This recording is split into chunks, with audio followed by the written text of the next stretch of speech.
Hello, welcome back. Felix here tonight on Storm Clearer. I was going to talk about Storm Gerrit, but the only bit I'm actually going to mention is four tornadoes were dropped.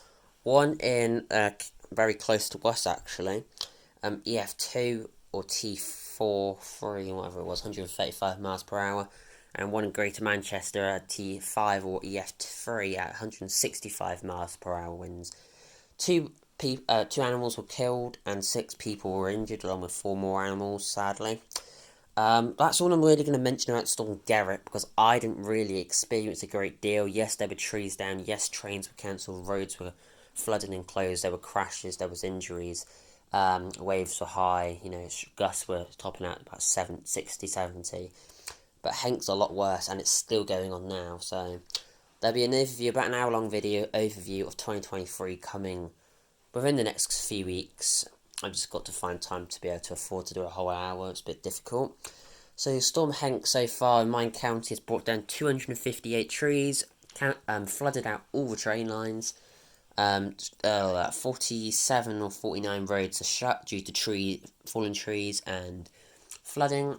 There have been 148 crashes reported. There has been the train station roof torn off, 47 foot waves off the county. Winds topped at 110 on an airfield which we went to, or nearby to the airfield. By the time we got there, it was about 70, so still really strong. A lot of spray.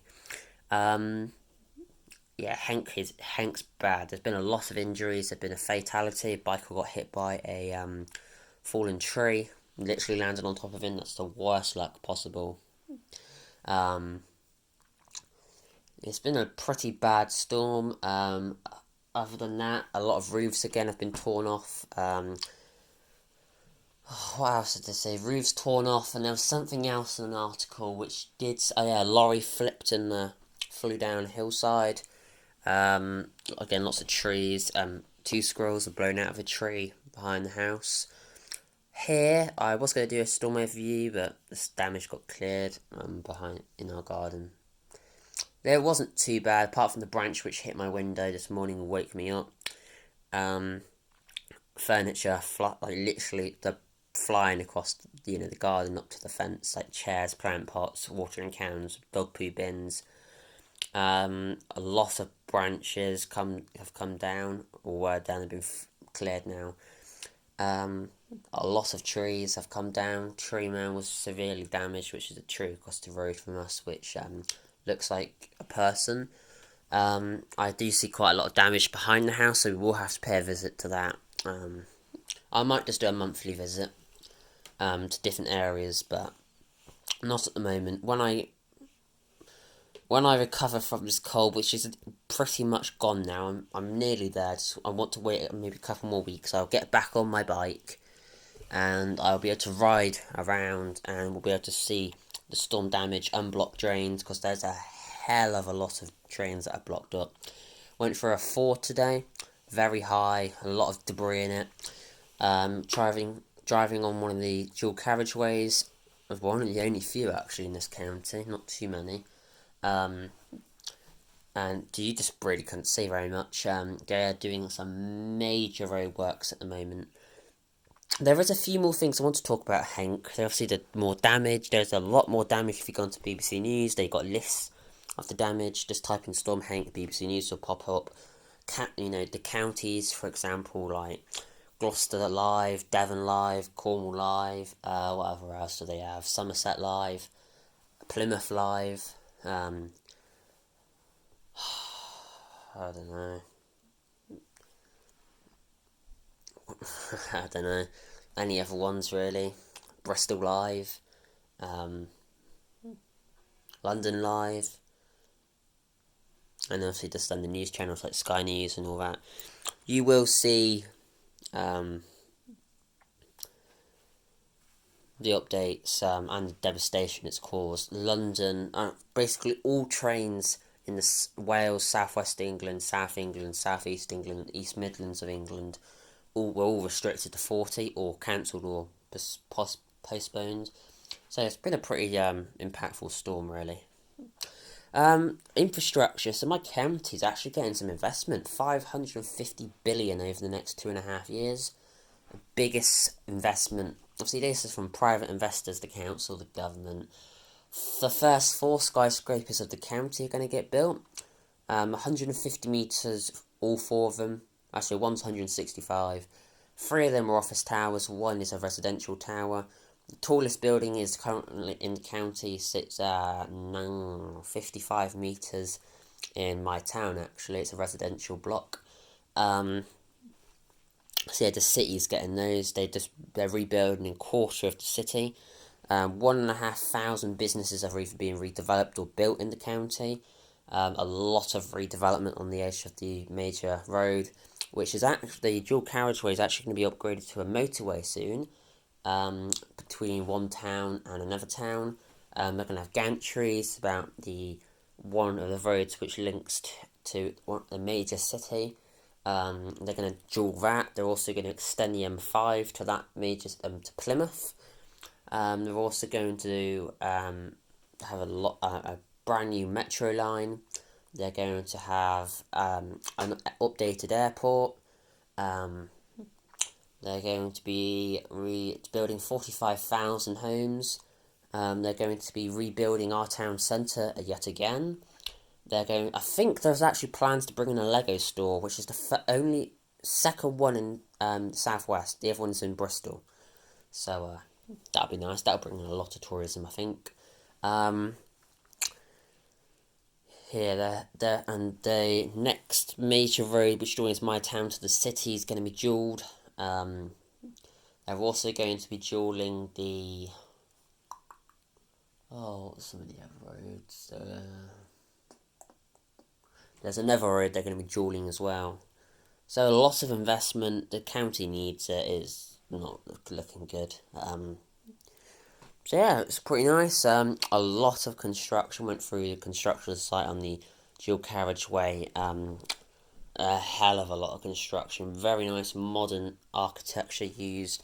None of this concrete bridges. These are all nice open, no support pillars in the middle of the dual carriageway. You know, these are proper nice metal bridges, steel bridges, with modern concrete architecture as the foundation. But there's no like the old bridges are like wall, just concrete. This one has some of them are just arched metal. Some of them are concrete arched metal, depending on how the landscape is and where it's situated, whether it's the bottom of the hill where it floods a lot. Very nice stone walls being built. They're investing hundreds of millions into stone wall building. They're also building a new link road between my town and the dual carriageway. My town is getting a hell of a lot of investment because it's the biggest town in the county. They're linking my town. They're going to be building two new dual carriageway and a new link road, and then the dual carriageways will be turned into a motorway style. And they're also going to be building 10,000 houses, which I'm not too happy about. And they're also going to be bringing in an extra 250 businesses, of which is some big companies, but also a lot of small companies. Our county does very well small business wise. There's actually only 5% of businesses are big. That's one of the lowest rates in the country. Most of them are big companies, in the cities and everything. Small stores just don't get a chance. This county, small stores rule. They recently took down Clark's went bust. I believe Salt Rock went bust. Next went bust. Wilco's went bust. Obviously, that was a chain one though. There was multiple other big companies that went bust, and a lot of the small companies are absolutely thriving. Which is good to see, really, because it shows the county is coping. There's a good amount of factories which are worker driven. They're not, big machine powered companies, they are workforce driven, which is nice. So yeah, obviously small stores can't afford the technology, and it employs a lot of people. The city centre literally has one dual carriageway going one side and a single road the other. Like our city, it's small, but the level of people which visit it is really high. So what they're planning on doing is they're planning on turning they're joining our town with another town to another town motorway style to the new dual carriageway they're going to build. They've got a dual carriageway linking a major city all through the towns up to the next major our city, and then they're also redoing one of the roads that links that just goes through the city into a motorway style, and then they're also going to do the dual carriageway into a motorway style, and then past the major hospital they're going to expand that dual carriageway the entire length of it, and that will link onto the motorway, and then they're going to extend the motorway right down to the tip of the county, which doesn't have really big infrastructure. It has decent infrastructure for the population. It has pretty good, but for our county and obviously all the other ones down or along or up, down, whichever way they choose to build, it's pretty good. It's going to provide an extra 10 million journeys every 6 months, 20 million a year. Cargo trains will actually be able to start coming down now, so there's some ports and docks being built along one of the big rivers, which is kind of a shame to do it on the edge of a river. They could just do it, on the edge of a coastal area, but it's just full of hotels and coastal homes, and they've been declined there, so they're just doing it on the edge of the city. There is some pretty big ports actually in one of the local towns. Two towns have actually merged because they're so big, and they're actually about to merge with our town, so they'll be just basically a super town. Population will be about 70,000. If our town had a cathedral, we would be a city. We could definitely get into a city status. We've got the population. We've got a church. We've actually got what those bigger churches are. Not like a village church. Like a proper big town centre church. We've got one of those. So the next thing, as long as we have a cathedral, we'll be classed as a city, if we wanted to be. But it needs to get some more income. The town centre is horrific. Drug crime is rife. Like, honestly, some of the stuff which happens there, you don't want to know. It's manky as. Like, there's stuff going on between different age groups, which I will not go into detail. I'm sure some of the older ones can understand what I mean. It's just minging. Absolutely minging in there. But there are some big companies planning on going in there, some small companies. Currently there's only a 30% business rate in there. I just said, have 0%, like what you pay to the town council, put it at 0%. Because that 30% rate of businesses being in that town centre will go up to easily 100. You could even have to expand the town centre, because who wants to pay council tax? Nobody. So if it's 0, the companies will come in, the people will come in. They're expanding their car parks immensely. There's loads of them being built now. So yeah, it's actually nice to see some investment into the county. A lot of developments happening.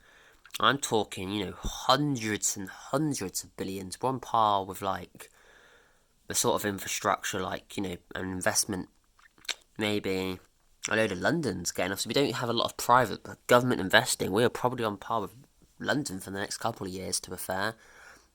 But then saying that, we haven't really had any proper investment for about the last 25 years, 30 years, since they started dualling the main roads. So there isn't really too much to say about that other than it's just overdue.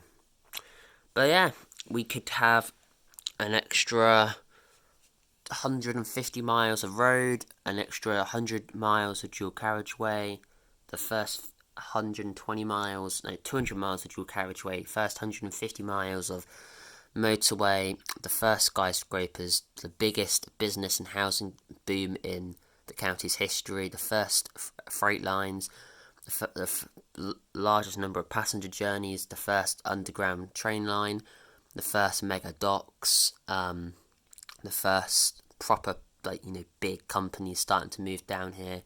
Some areas, obviously, small businesses are prioritised basically. As long as the rate of people coming to the city doesn't decrease, small businesses are prioritised. If it goes down, big businesses. But that's all I've really got to say at the moment. Other than thank you very much for watching. Please remember to like, subscribe, and see you next time. Goodbye.